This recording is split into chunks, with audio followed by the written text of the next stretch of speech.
Olá, eu sou Rose Quadros, enfermeira, consultora em aleitamento materno e especialista em laser terapia. Hoje eu vou falar sobre um tema que é muito procurado no consultório e também nas rodas de amamentação que eu participo, que é a amamentação e sexualidade.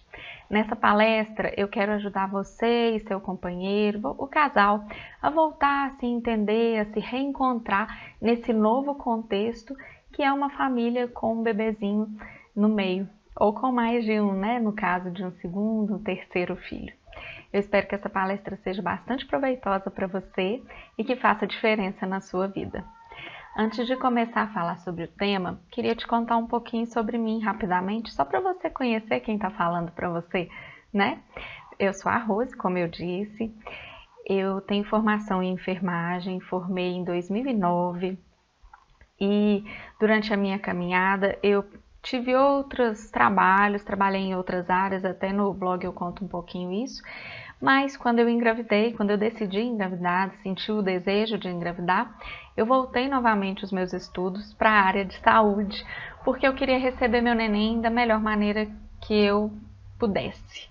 E isso foi modificando a minha vida, eu revi muitos conceitos, revi todas as minhas prioridades, e com a chegada da Clara, eu mudei completamente a minha trajetória profissional, que já era de sucesso na área de eventos, e eu queria fazer uma coisa mais significativa para mim. Eu queria que as mulheres pudessem experimentar o que eu experimento no meu dia a dia, o que eu descobri com o empoderamento feminino, com a amamentação, com a maternagem. Eu queria multiplicar isso, porque eu percebo que nem todo mundo pode viver a maternidade na sua plenitude. Então eu quis direcionar a minha vida para ajudar mulheres a poderem viver essa experiência maravilhosa, que é a maternidade com significado, com entrega, com amor. Bom, vamos lá então. Quando a mulher está grávida, ela já passa por uma série de transformações hormonais que são características do período e que impactam no desejo sexual e, consequentemente, na vida sexual do casal. Mas as mudanças na rotina sexual, elas não advêm somente da gestação e do parto, somente das questões hormonais. Elas advêm também de questões culturais. Primeiro, nós vamos discutir as questões hormonais para a gente poder fazer uma sequenciazinha mais ou menos lógica, tá? Eu vou compartilhar um gráfico com vocês agora que vai facilitar o entendimento dessa parte hormonal feminina. Confere comigo. Bom, então vamos conversar sobre as questões hormonais relacionadas. O ciclo hormonal feminino, ele pode sim influir no desejo sexual e no prazer. Diferente do homem que produz a testosterona, que é o hormônio sexual masculino, né, o hormônio da libido, ininterruptamente a partir da puberdade, ou seja, a partir do momento que o homem entrou na puberdade, a testosterona é produzida em níveis padrão, tá? A mulher, ela só produz o estrogênio, que é o hormônio estimulante da libido feminina, durante metade do ciclo. E aí no gráfico a gente pode ver o estrogênio, que é essa linhazinha azul, né? No gráfico especificamente está mostrando os níveis de estrogênio, progesterona e prolactina antes do parto e depois do parto. Nós vamos chegar lá para vocês entenderem o porquê que eu coloquei isso aí, tá? Bom, mas vamos lá. A mulher, ela só produz o estrogênio durante metade do ciclo. Por exemplo, vamos lá. Em um ciclo de 28 dias, o corpo feminino libera estrogênio durante os 14 dias após o primeiro dia da menstruação. Você menstruou hoje? Então, 14 dias depois, o seu corpo vai estar liberando estrogênio. Ao fim desse período, o óvulo vai estar pronto para fecundação e então tem início o período fértil e a produção de progesterona, que prepara a membrana da mucosa do útero para receber o óvulo. Então vamos lá. Você ficou menstruada nos primeiros 14 dias, só depois de 14 dias a gente vai liberar o estrogênio, né, que é o hormônio sexual, é o hormônio da libido feminina. Por que isso? O estrogênio vai ser liberado justamente junto quando o óvulo estiver pronto para ser liberado e fecundado. Porque quando o estrogênio estimula a atividade sexual, ele vai estimular a fecundação e a perpetuação da espécie, que é o grande objetivo. Já a progesterona, ela prepara a mucosa do útero para receber esse óvulo. Então, ela está associada à baixa do desejo feminino e também a oscilações de humor. Ou seja, depois que você já teve atividade sexual, o óvulo foi fecundado, teoricamente você não precisaria mais da libido. A progesterona sobe e aí o desejo feminino tende a descer também. Já algumas mulheres, elas são mais sensíveis do que outras à ação desse hormônio. Algumas mulheres têm bastante sensibilidade, sabe? Quando a dose de progesterona começa a subir, essa mulher já tem uma baixa da libido muito forte. E também temos a ocitocina, que é responsável pela ejeção de leite. Ela também é conhecida como hormônio do amor e do prazer. E é por isso que é comum acontecer ejeção de leite durante o ato sexual. O que acontece, gente? A ocitocina, todo mundo sabe que é o hormônio do amor, etc. Mas ela está intimamente ligada à gestação, parto e amamentação. Então, na época da lactação, a gente acaba produzindo, né, a ocitocina para poder ejetar o leite, expulsar o leite dos ductos. E essa ocitocina, ela também é produzida durante o ato sexual. Por isso que, às vezes, algumas mulheres relatam, né, que soltam um pouquinho de leite quando estão tendo orgasmos e ficam um pouco tímidas, né? Porque, não sei se isso é normal, enfim. Isso é normal, tá? Não é muito usual na nossa cultura, né? Ver isso com tranquilidade, mas isso é normal. Agora, nesse gráfico que eu tô mostrando para vocês, olha. Aqui a gente vê o estrogênio em azul, a progesterona em preto e a prolactina em rosa. Durante a gestação, o estrogênio está bastante alto, a progesterona intermediária e a prolactina é o mais baixo de todos, tá vendo? Assim que acontece o parto, com a saída da placenta, a gente tem uma queda vertiginosa do estrogênio, ó, caiu aqui o azul. Outra queda vertiginosa da progesterona e a prolactina começa a ser produzida com bastante intensidade. Esses altos e baixos aqui que vocês estão vendo, inclusive, justificam, né, como a gente produz leite em quantidades, como que eu vou dizer? A nossa produção de leite não é fixa durante todo o dia, né? Ela é produzida sob demanda, mas basicamente a prolactina continua alta o tempo todo. E ela inibe a ação desses outros dois hormônios, estrógeno e progesterona. Como a gente já conversou, o estrógeno ele é responsável em grande parte pela libido feminina. Se ele está inibido, é natural que a mulher que esteja amamentando apresente uma queda na libido. Além disso, o baixo nível de progesterona também contribui para outro fator que dificulta as relações sexuais. Esse baixo nível de progesterona, ele causa um ressecamento do canal vaginal. Isso dificulta muito a relação para a mulher. Esse é mais um dos fatores que pode adiar um pouquinho o retorno dessa atividade sexual pelo casal.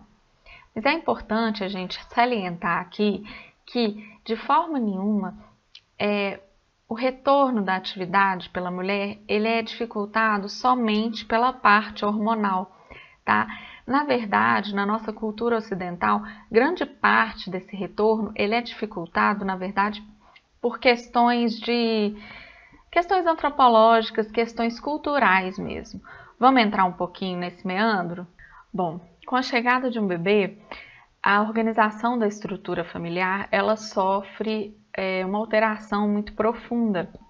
A família, que era formada por 2 pessoas, agora tem mais um membro e um membro de alta demanda. Além disso, a mulher, ela passou por várias alterações durante a gestação, independente do tipo de parto que ela teve, ela está se recuperando de um parto. E não só fisicamente, emocionalmente também.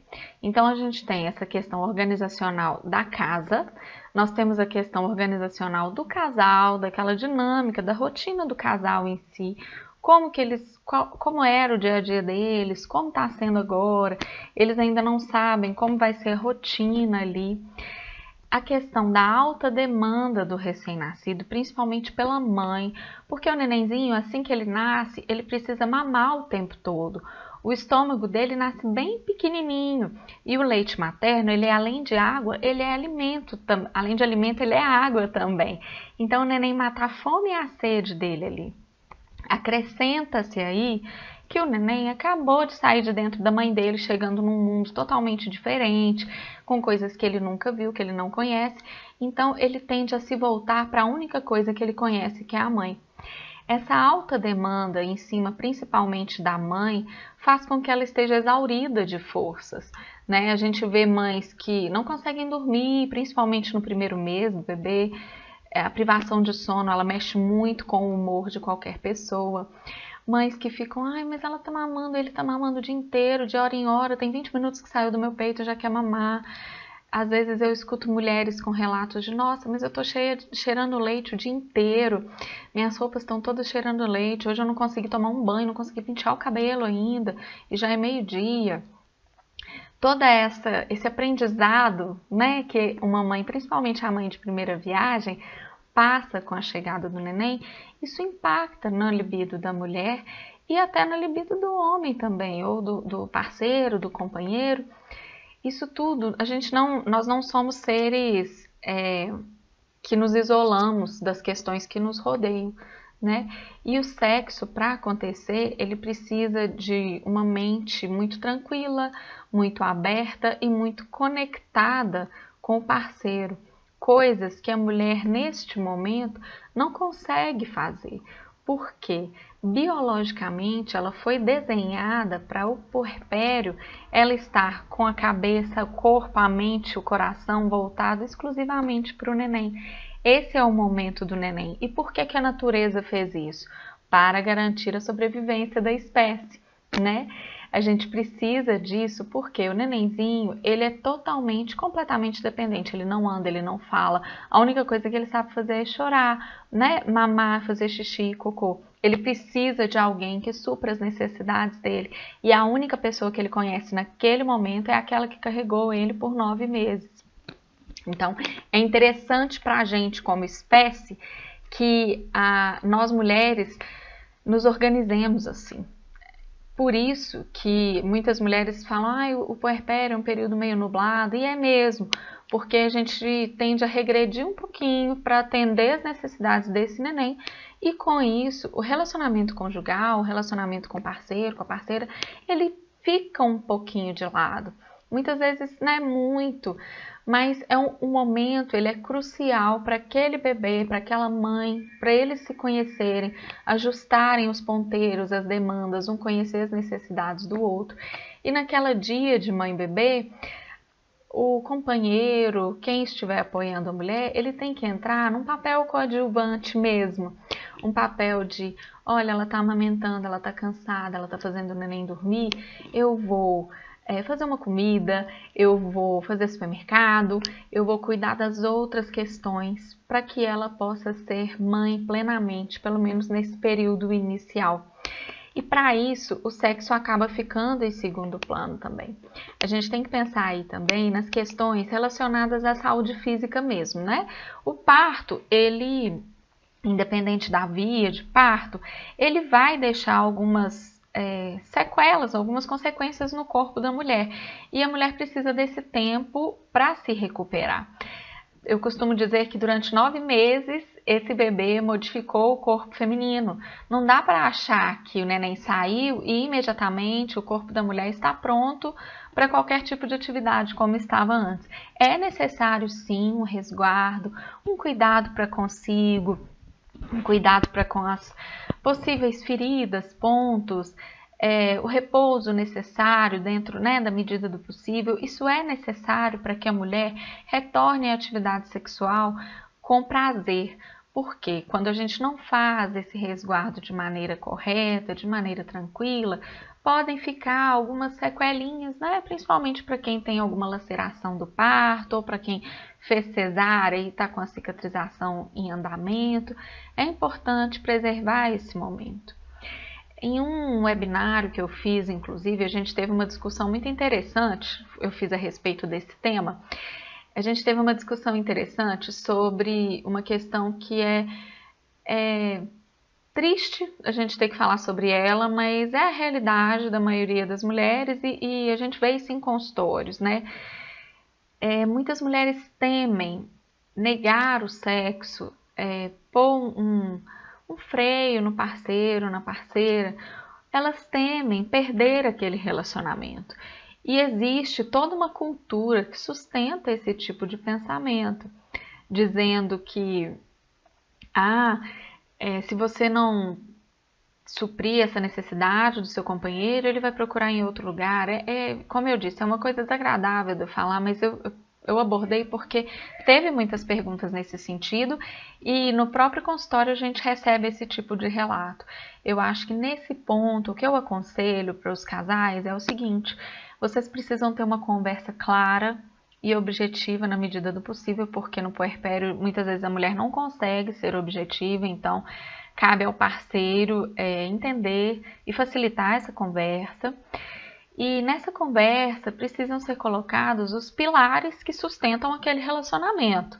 Se um relacionamento ele é sustentado apenas em sexo, realmente, quando chega esse período, ele pode balançar. Mas um relacionamento que gerou um filho, que frutificou ali numa criança, num bebê, no fruto daquele amor, é um relacionamento que pode crescer ainda mais. E então se o pilar até aquele momento foi sexo, você pode construir outros pilares para sustentar um relacionamento mais profundo. Essa é uma oportunidade maravilhosa de você que ainda ou tem um relacionamento novo ou ainda não aprofundou seu relacionamento. É uma oportunidade para você fazer isso. Não é fácil, é doloroso, é muitas vezes difícil essas conversas, né? Mas é uma oportunidade de ter um relacionamento mais rico. E para os casais que já tinham um relacionamento sustentado em outros pilares, na amizade, no companheirismo, na admiração mútua, enfim, em afinidades, né? Afinidades, coisas que eles gostam de fazer, eles redescobrirem esse relacionamento. Essa foi a principal mensagem que eu deixei no webinário e é a principal vivência que eu tenho de casais que são bem-sucedidos sexualmente após o parto. O que eles fazem? Qual que é o segredo? Eles começam a descobrir novas formas de se relacionar. Porque aquele nenenzinho, ele vai diminuir as demandas, você vai começar a ter um pouquinho mais de tempo, ter mais liberdade, você vai voltar a se sentir bem consigo mesma, com seu corpo, etc. Vai. Só que aquele bebê, aquele filho, ele é para sempre. Aquilo não vai mudar. Então, o seu papel de mulher antes de somente mulher e o dele de somente homem, ou enfim, seja qual for o seu cônjuge, ele não será só mais isso. Você vai ser mulher e mãe, ele vai ser homem e pai. E esse tipo de mudança de papel na sociedade que a gente vive, na cultura ocidental, ele mexe muito com a cabeça da mulher, a cabeça do casal em geral. Porque a gente tem uma coisa em relação à maternidade, que a maternidade é santidade, que a mãe não tem sexo, que amamentar é uma coisa totalmente sagrada. E as coisas não são assim, né? Nós temos filhos, mas nós continuamos seres integrais. Então vai depender muito da dinâmica desse casal e do esforço dos dois para se redescobrirem como homem e mulher. Mas quando eles conseguem fazer isso, eu vejo que o relacionamento ele é muito mais duradouro e muito mais sólido. Ele fica forte, que pouca coisa abala esse relacionamento. Por quê?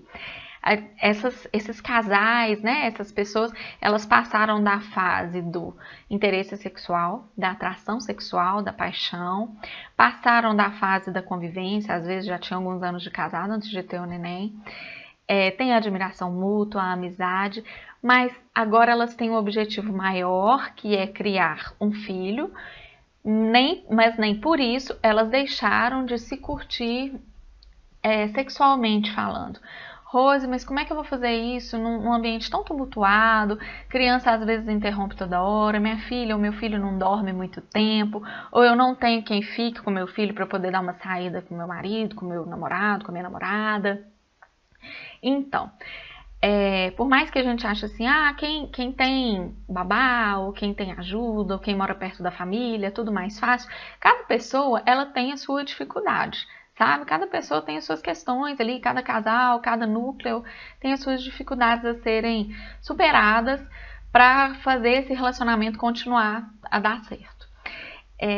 O que eu acho bacana, assim, o que eu vejo que funciona, todas as oportunidades, que não serão muitas, eu sei, mas o neném dormiu mais cedo hoje, vamos tomar um vinho só nós dois, ou vamos assistir um filme, vamos ficar sozinhos só nós dois, vamos pensar em sexo, vamos falar de sexo, vamos lembrar das nossas noites mais bacanas, etc.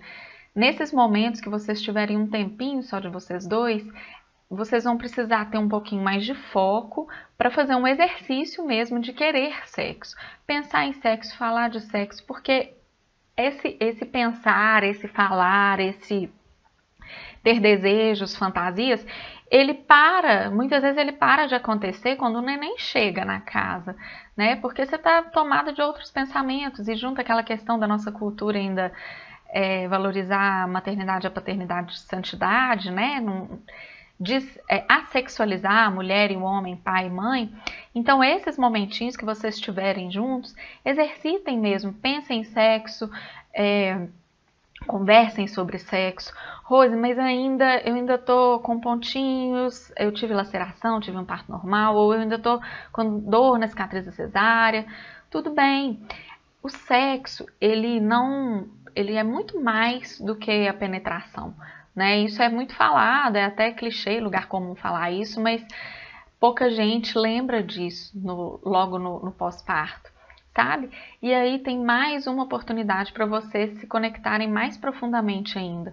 Nesse momento eu vejo alguns casais se redescobrindo, descobrindo formas de dar e de receber prazer que eles não conheciam antes de ter filhos, porque eles ficavam presos ali às práticas que eles conheciam mesmo, que sentiam prazer, ficavam satisfeitos, mas que agora muitas vezes não são possíveis de ser feitas. Nem sempre você tem tempo para fazer uma relação completa, com penetração e etc e tal. Nem sempre você pode fazer essa relação, porque a mulher ainda está, o corpo da mulher ainda está recuperando e a cabeça mesmo da mulher. Então a criatividade, ela ajuda a esse casal voltar a se conectar e vocês descobrirem caminhos novos para dar e receber prazer. Voltando na questão cultural, eu quero ressaltar ainda a erotização do seio. Na cultura ocidental, a gente tem essa ligação muito forte com o seio e o seio feminino voltado para a questão puramente sexual. E quando um bebê chega, quando uma mulher engravida e o neném chega, a gente tem um baque na nossa vida sexual, porque uma parte do corpo que para nós é extremamente erotizada, ela passa de uma hora para outra bruscamente a ser santificada, porque para nós a maternidade é, santificada, a mulher ela tem um quê de pureza, a mãe, de uma aura de pureza e de assexualidade, e um dos principais locais que ela sentia prazer e oferecia prazer, ele agora é fonte de nutrição para o bebê. Então isso mexe muito com a cabeça, tanto da mulher quanto do homem. O que eu gosto de contar nesse momento, eu gosto de contar essa história, eu até publiquei ela na minha página no Face. No dia do webinar eu publiquei, todo mundo morreu de rir. Uma antropóloga estava fazendo estudos na África. Lá no Face tem até a cidade, certinho, o país e a cidade. E ela observou que nessa tribo, era uma tribo bem isolada, principalmente de questões ocidentais, de influência, né? E ela observou que nessa tribo, todas as mulheres andavam com os seus rebentos penduradas nelas, né? E com os seios à mostra. O neném já vinha, mamava ali, jogava o seio para lá, e mesmo as mulheres que não estavam amamentando, elas estavam com o seio à mostra o tempo todo. E aí ela chamou as mulheres, para conversar e perguntou como que era o seio e tudo. Elas deixavam sempre à mostra, assim, se era normal, se toda a tribo era assim. E elas responderam sim, e viram, que a pesquisadora estava de blusa. Sim, porque vocês estão sempre cobertos? Aí ela, sim, na minha cultura, o seio é altamente sexualizado. Não falou com essas palavras, né, gente? Explicou de maneira mais clara para eles, mas enfim. Na minha cultura, os seios são parte do sexo E os homens gostam de acariciar os seios durante o ato sexual, de chupar e etc. E ela tirou fotos desses momentos, sabe? Tem até no post. Ela disse que as mulheres começaram a rir, que elas riam, assim, gargalhadas. E ela não entendia por quê. Aí as mulheres falaram, o quê? Quer dizer, então, que na sua cultura um homem se comporta como um bebê chupando o peito de mãe? E aí que ela entendeu que, olha só que bacana, eles têm a sexualidade deles, eles exercem a sexualidade deles, tanto a mulher quanto o homem, mas o seio naquela cultura, ele não faz parte da sexualidade, ele faz parte principalmente da nutrição do bebê. É um outro ponto de vista, né? Eu não sou contra o seio ser sexualizado, porque a gente sente prazer, a mulher sente prazer no seio mesmo. Inclusive, tem um tabu muito grande com relação a mulheres que amamentam e sentem prazer ao amamentar, né? E às vezes elas me procuram culpadas, Rose, meu Deus, eu tô amamentando meu filho, tô sentindo prazer, tem alguma coisa errada comigo. E eu vejo elas num conflito muito difícil mesmo. Aproveito para dizer que não tem problema nenhum. Isso é normal, esse prazer é fisiológico, ele é biológico. Ele não tem nada a ver com prazer psicológico, com qualquer outro tipo de alteração de comportamento, tá? É uma resposta do seu corpo a uma ação. E ele é importante que aconteça porque, pensa comigo, todas as atividades necessárias à sobrevivência, elas trazem uma certa sensação de prazer para a gente. Nos alimentar dá prazer, beber água dá prazer, as eliminações fisiológicas elas causam um certo prazer na gente, dormir dá prazer. E é importante que a mulher sinta prazer ao amamentar, porque ela precisa de um estímulo para seguir amamentando e a prole precisa daquele leite para sobreviver. Né? Amamentar não é uma tarefa fácil, amamentar não é leve para a mulher, né? A mulher que escolhe amamentar, ela sabe disso, mas ela sabe também todos os benefícios que ela e o bebê colhem. E nessa prática tem que estar envolvido um prazer. Então, se esse é seu caso, se você amamenta e sente prazer, não se preocupe com isso, não se prenda a isso. O prazer está intimamente ligado à amamentação e deve estar. Outra questão que eu costumo ouvir muito em consultório e dúvidas no Facebook, no meu próprio site, é a respeito da sexualidade do bebê que é amamentado. A gente ouve todo tipo de coisa, né? Infelizmente, algumas questões que são puro preconceito, principalmente com relação a bebês que são amamentados prolongadamente. A OMS defende, recomenda que os bebês sejam amamentados até 2 anos ou mais. Não é até 2 anos, ponto, é até 2 anos ou mais, ou seja, o mínimo é 2 anos. Exclusivamente até 6 meses, até 1 ano. Os outros alimentos são apenas complementos, são alimentos recreativos para a criança conhecer, se familiarizar com outras texturas e sabores, mas até 1 ano o leite materno ainda é o principal alimento. E depois disso a gente continua amamentando até 2 anos ou mais.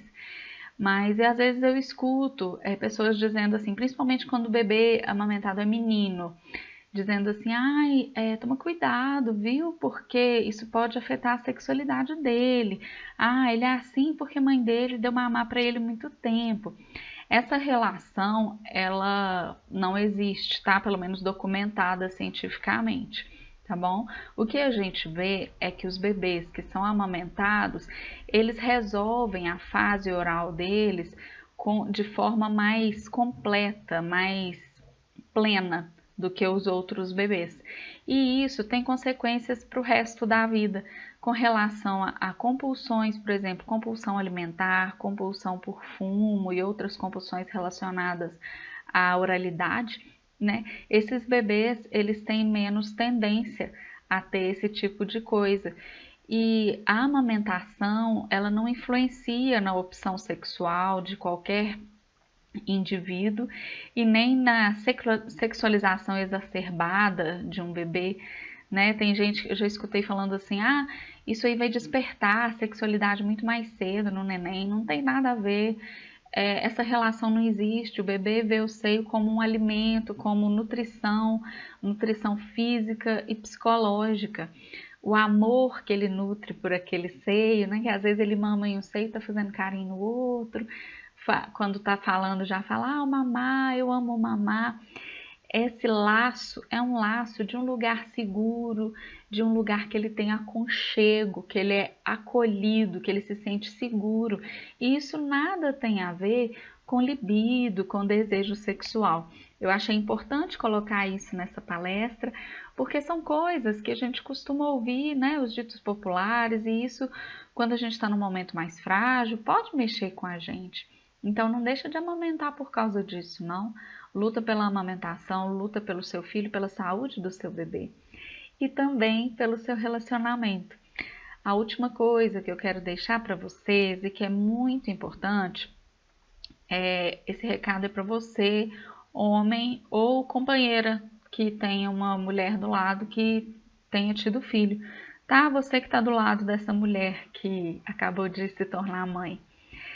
Prepare-se para esse momento, prepare-se para ser o apoio, para ser o escudo dessa mulher, para protegê-la de outras pessoas, de outros palpites, de outras interferências e para protegê-la de outras atividades que não sejam maternar e amamentar.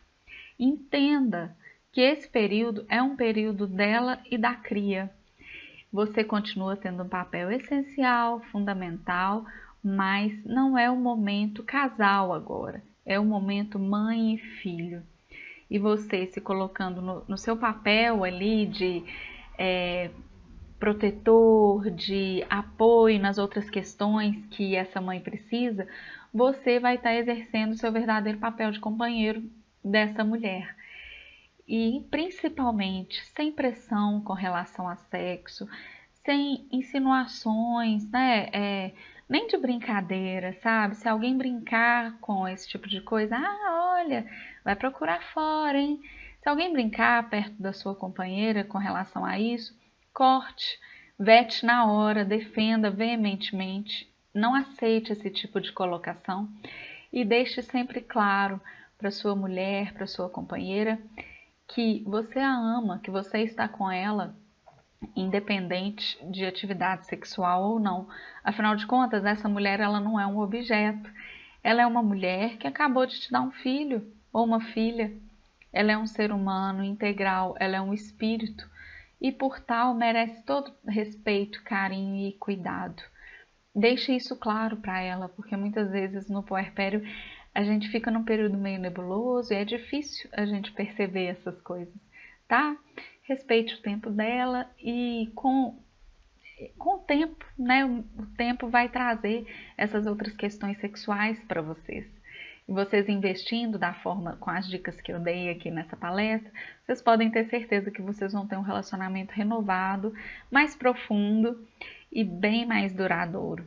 E isso é importante também para o neném que acabou de chegar, né? Eu agradeço muito por você ter me assistido. Se você quiser saber um pouco mais do meu trabalho, entra lá no www.vilamamifera.com/amamentar. Eu também estou no Facebook, Amamentar por Rose Quadros, e tenho um canal no YouTube, Rose Quadros Aleitamento Materno. A gente se vê por aí, que você precisar eu estou às ordens, e agradeço muito a doutora Andressa pela oportunidade e pelo carinho e respeito com o meu trabalho. Um beijo grande e sucesso na maternidade e na amamentação. Tchau!